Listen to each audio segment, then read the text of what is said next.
ইসরায়েলে স্মরণকালের সবচেয়ে ভয়াবহ হামলা করল ইরান।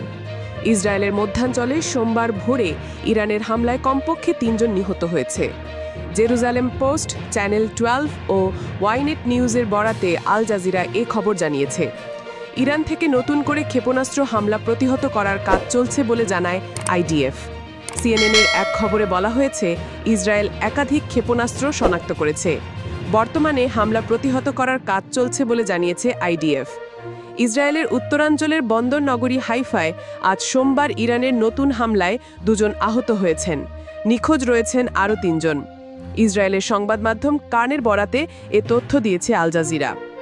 এদিকে যুক্তরাজ্যের সামুদ্রিক নিরাপত্তা সংস্থা অ্যামরে জানিয়েছে, হাইফা বন্দরের নিকটবর্তী বিদ্যুৎ কেন্দ্রটিতে আগুন জ্বলতে দেখা গেছে। তারা ইসরায়েলি বাহিনীর হামলা প্রতিহত করার ভিডিও ফুটেজ পর্যবেক্ষণ করেছে। এর আগে সেখানে 2টি হাইপারসনিক ক্ষেপণাস্ত্র আঘাত হানার ঘটনা ঘটেছে। তেল আবিব ও জেরুজালেম সহ ইসরায়েলের বিভিন্ন শহরে জরুরি সতর্ক সংকেত বাজতে শুরু করেছে।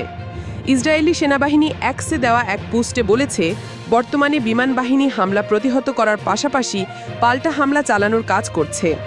ইরানের হামলা থেকে বাদ যায়নি তেল আবিবে যুক্তরাষ্ট্রের দূতাবাসও।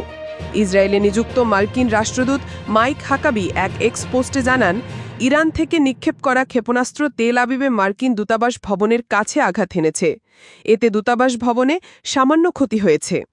রাষ্ট্রদূত আরও জানান, এই ঘটনায় মার্কিন কর্মীদের কেউ হতাহত হননি। আজ সোমবার জেরুজালেম আর তেল আবিবে মার্কিন দূতাবাস ও কনসুলেট বন্ধ থাকবে। খবর আল জাজিরার। ভিডিওটি ভালো লাগলে লাইক, কমেন্ট ও শেয়ার করতে ভুলবেন না।